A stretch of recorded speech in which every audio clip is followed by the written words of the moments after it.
love this duology. It is generally one of my favorites. And after reading Stranger Dreamer for the 4th time and Muse of Nightmares for the 3rd time, I've come to realize 2 things.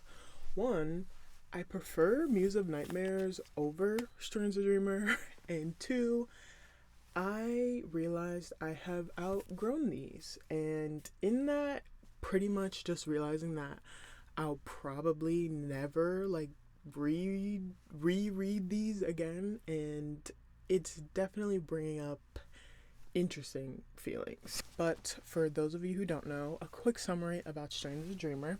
It starts off with one of our main characters, Laszlo Strange, who is an orphan who is growing up at a abbey for monks. He's a monk in training, and then with a stroke of luck, he's able to become a librarian in this great library. And throughout this whole time, he's obsessed with the city of Weep, which is a city from when he was younger. He remembers the name being stolen out of his mind with magic. He eventually is able to reach Weep, his beloved city.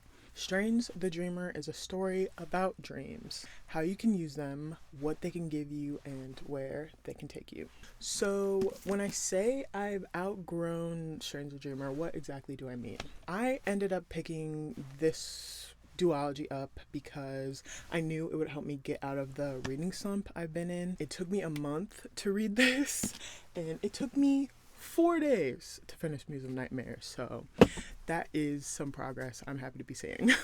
But when I was younger and I read this for the first time, I was so starved for romance and things like that I didn't fully appreciate the story the first time around, with it being a story where a large part of it, not the entire part, but a large part is these 2 young people falling in love for the first time and experiencing all these feelings that I had wanted to feel at that same time. Definitely don't feel the same now, but I was just wanting it so bad. I just had such a hunger for romance and romantic things that was really all I paid attention to. But as a 24-year-old currently, and going back and rereading this, that same hunger is not there. The same hunger that I'm finding in other books that I'm reading, the feeling of where you just hate having to put a book down because you want to keep reading it and you want to know what happens and all this stuff. And with Muse of Nightmares, because I didn't remember it as much, that was definitely the energy I had. But in finishing it, I'm just kind of I know the story well, I've read it so many times, and I don't really feel the urge to go back into it. Like I said at the very beginning, I love Strange the Dreamer, I love Muse of Nightmares, they're some of my favorite books.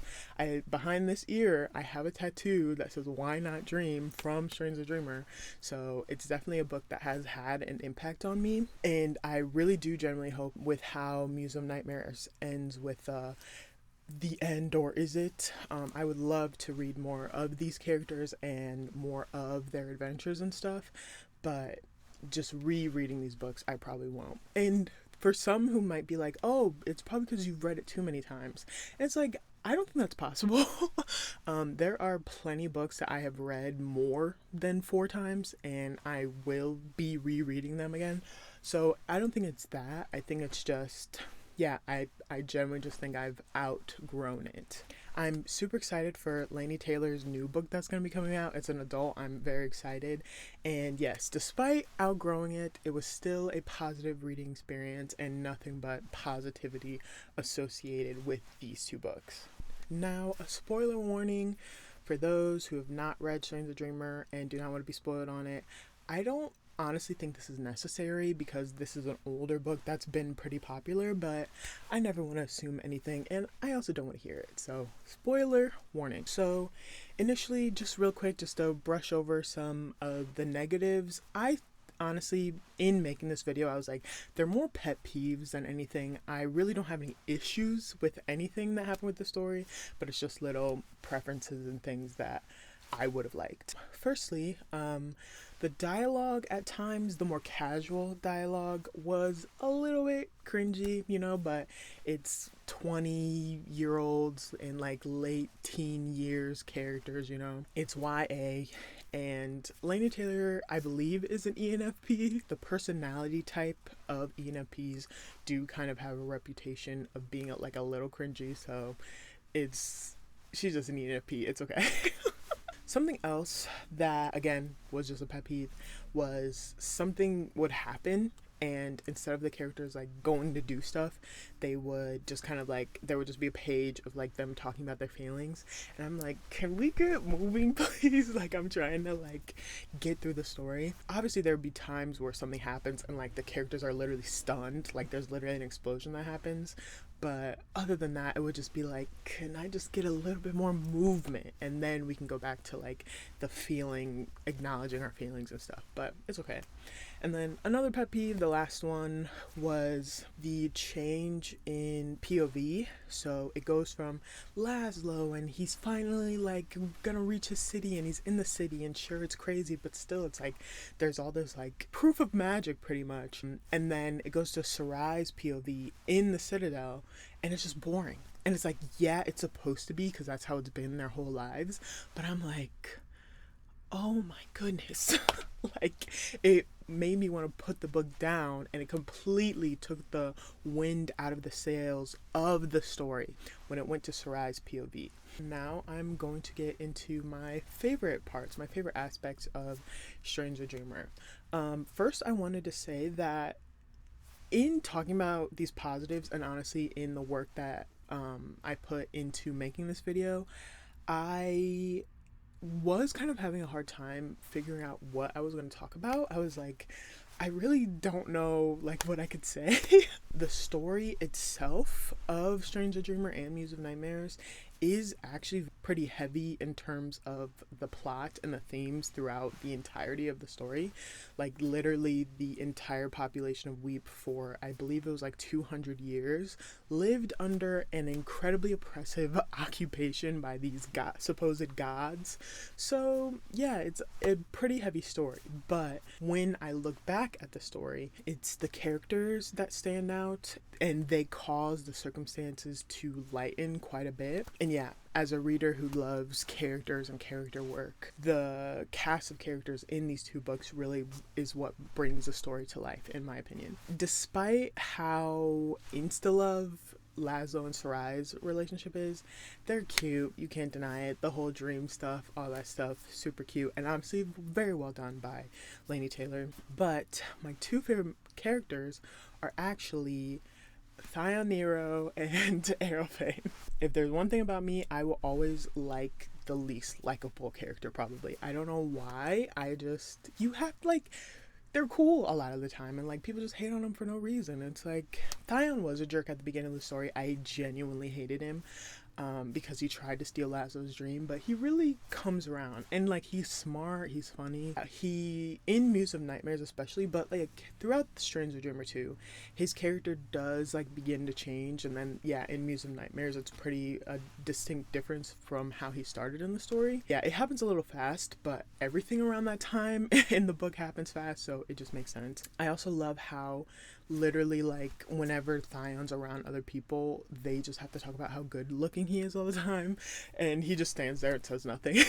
Like, he doesn't even have to say it. People just say it themselves, and it's really funny. And there's also a part where another character, Ruza, holds his hand, and he's like, no one held my hand before. I'm like, oh, that's so cute. But really quick, I'm going to read just a little passage that I think is a good example of Thyone, and I really like it. Inside of a second, Thyone's mind flashed before him an alternate history of his own life, in which he thanked the boy who brought him a fairy tale book at dawn, instead of scorning him and pushing him downstairs. And later, instead of threatening him and stealing his books and trying to steal his dream, he might have introduced him to the Godslayer himself and recommended him for the delegation. If he had done these things, all of which he had no doubt Strange would have done in his place, then might he be mounting that metal dragon now and flying up to the Citadel with them? His brain presented this entire fantasy in roughly the time it took Strange to swing his leg across the creature's back. As the party took flight, Thyone, earthbound, felt every choice he'd made, every action he'd taken, as a weight he carried with him. He wondered, was it weight he could shed or throw off, or was it forever a part of him, as much as his bones and his heart? So good. Love Thyone.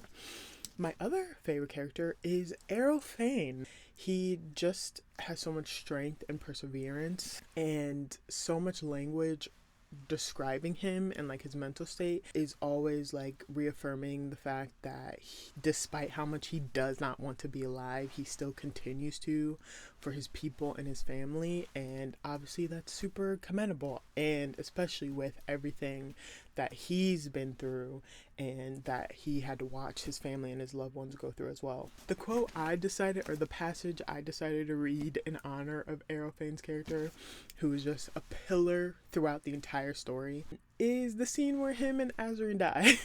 So, spoiler, I already put a spoiler alert, but even though I said spoiler after I said they died, but they end up coming back to life anyway, so it's okay. As a warning, this next passage I'm about to read is pretty brutal. I'm gonna put the timestamp somewhere on the screen for when I'll be done reading it. It's pretty violent and gruesome. The most recent few times I've read this passage, I've teared up, so let's hope I don't in front of the camera.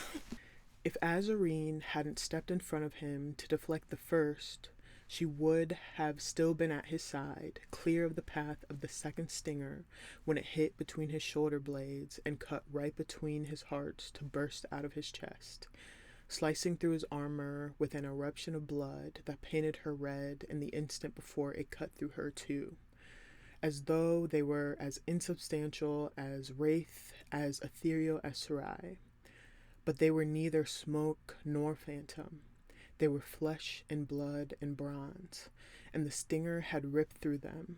It was moving with so much raw power it didn't slow, but shot across the chamber to strike the far wall with a faint, bright tink, before rebounding to cartwheel backward in slow motion, spraying blood as it spun. The two warriors dropped their swords. The blades hit the walkway and clattered off to fall to the floor below. Azarine was close to the edge, and the force of the blow drove her back, so she teetered at the edge and almost went over. But Errol Fane caught her and reeled her to his chest, even as he lost the strength to stand, and fell to his knees, taking her with him. Blood was flowing from the holes in their armor, pumping out in spurts and mingling between them, catching and pulling where they pressed together. Azarine thrust her hand against Errol Fane's chest to try to keep his blood inside him, as though she didn't notice her own escaping. But her hands were inexplicably weak, and she couldn't even get to his wound to apply proper pressure. His armor was in the way. The hole in the bronze was so small, metal jutted out, sharp where it had been pierced. She sliced her palm on it. His blood pushed out through her fingers, slicking down her wrists, all the way down her arms. Her own blood was mostly hidden, sluicing down inside her armor, her back and belly slick with it. It was so hot, and there was so much of it, and it was emptying them like spigots. His eyes were vague, and his vision was swimming, but she saw him clearly when he fixed on her and rasped, "Azarine, I wish." He pitched forward as though he were falling asleep. She caught him, but couldn't hold him upright. Her arms were numb, and he was so heavy. She collapsed to the side, and he slumped down over her. "What?" she asked, desperate, with her shallowing breath. "My love," she pleaded as his eyes went dull. "What do you wish?" But the time for wishing had passed. Errol Fane died first. Azarine just after. Oof. The thing about that passage, for me, the part that always gets me crying, even though I didn't cry when I was reading it, is how he catches her. He freaking caught her. Oh my gosh. Something else that I loved, obviously, about both of these books is the writing. The passage I'm going to be reading is one that after I finished, the imagery of it stuck in my head. And I think you know, as authors, it's really showing of an author's talent when they're able to have such a clear image for something, especially for the case of this book, of something that is literally in somebody's brain. Nova, a character that is introduced in Muse of Nightmares, Sarai ends up going into her dream near the end, and it's this like Arctic landscape, and it is a just a really good passage, a really good scene, and I'm just going to read a little section of that. Nova shrugged. She sounded far away when she said, "No one loves anyone here. They all just scrape against each other like rocks in a bag." Gently, Sarai said, "But you loved Cora." Loved. The instant Sarai spoke the word in past tense, the ice beneath her feet gave a deafening crack and opened up like another set of devouring jaws beneath her. She had to leap into the air and stay there. It took far more than the usual effort to believe she could float and not be sucked down. The aura of the dream was like a weight pulling at her feet, and when she chanced a look below, she saw the staring dead gathered together like a jet sim on a tide. Nova still stood there, impossibly, her feet curled over the very edge of the ice that Sarai could see was as thin as paper. She was staring at Sarai, her pupils dilated, and there was a menace and madness in them. "I love Cora," she corrected, harsh, "and I'm going to find her, and if you try to stop me, you'll end up with the rest of them." She gestured to the dead.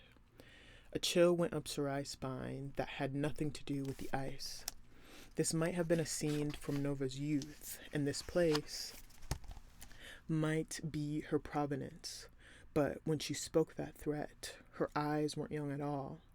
Everything was in them, all her years of seeking and failing and believing. Believing what? That she would save her sister when there wasn't even a wisp of hope to grasp at, let alone a strand to hang on to and follow into the dark. Belief like that hadn't tasted any real hope in centuries, but had been fed and nurtured on darker things. Loneliness, desperation. It doesn't simply subside when faced with its own end. It doesn't accept or adapt. It exists in spite of reason and will only ever defy it. Cora was dead. The truth would destroy Nova. Somewhere her mind had built a blur around it, like the one Sarai had encountered in Minya's mind. But the truth had a way of seeping out. The mind can't erase, it can only conceal, and concealed things are not gone. It struck Sarai that Nova's belief was like this ice. It was fragile, it was thin, and it was all that was keeping her from plunging into her own black depths. A spark of panic chased the chill up Sarai's spine. All of their lives rested on this ice, and it would not hold. So good. In conclusion, when I first finished Strange the Dreamer, or when I first read it, the prologue, for those of you who know, it starts off with, "On the second Sabbath of 12th moon in the city of Weep, a girl fell from the sky." And when you read this for the first time, you kind of get swept away in the story and you forget about that prologue. You forget about the prologue. So, or at least I did. So, when I got to the part where Lazo finds Sarai's body, I stopped. I was so upset. I was just crying. I was just like, why would she write that? Why would she write that? It was traumatizing for sure. One of Laini Taylor's strong suits as an author is her use of her characters, and after they've been introduced and they're able to like move freely throughout the story, I just fall into the writing and into the world. I become so emotionally invested in the story, in the characters, that I can't help but mourn alongside them when things like that happen. And this time around, reading Muse of Nightmares, I had a similar moment with the passage I read where Aerofane and Azarine are freaking killed. In the next chapter, they're put into a time loop. So they're stuck getting killed like that, what I read, over and over and over and over and over and over again. Who knows how many times? and luckily another character, Sparrow, saves them so that they live. I'm like, in the whole story, like the whole idea, I'm like, how did she think of this? Like, why did she think to like put all these characters through this? Like, to everybody, brutal stuff happens, and it's like, why? Like, how did she come up with this? Like, why would she write that? Like, I don't know. But I would say my biggest takeaway from both of these books is, firstly, with Strange the Dreamer, my biggest takeaway would probably be that when you have nothing, you still have your dream. And even if you don't have a dream, you dream of finding your dream, right? And when you use what you have in front of you and at your disposal to inch closer and closer and closer to that dream, you will get it 100%. And for Muse of Nightmares, my biggest takeaway is that never put your dreams, your wants, your desires onto another person or another thing, right? Always have that on yourself. Always put the stakes on yourself. Because once you put your dream and your destiny onto another person or another thing, you leave yourself victim to that thing. And that's exactly what happens in Muse of Nightmares. Instead of being able to experience life the way you dreamed of it being and the things you dreamed of, you're left victim to whatever that other person or that other situation had in store. Despite me saying I've outgrown these, and yeah, I probably will never read them again, it just, yeah, it feels ominous saying that, like, oh, you'll never read again. Like, it's just, yeah, there are so many books that I want to read and I'm interested in reading, and I think with these, I've read them enough. But yeah, if there's any more in the series and Laini Taylor, anything she writes, I will probably read. Have you read Strange the Dreamer? Did you like it? What'd you rate it? Both these books have 5 stars for me. If you haven't read these, I would highly recommend them. I do also plan on rereading Daughter of Smoke and Bone. I definitely have not read those as much as this, but I have read them before, so I would be rereading them. I'm excited whenever I get to that. But that's all I have. Thank you so much for watching.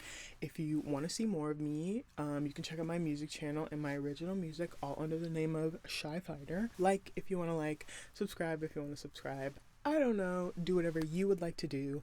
Thank you so much again for watching, and I will see you when I see you. Farewell.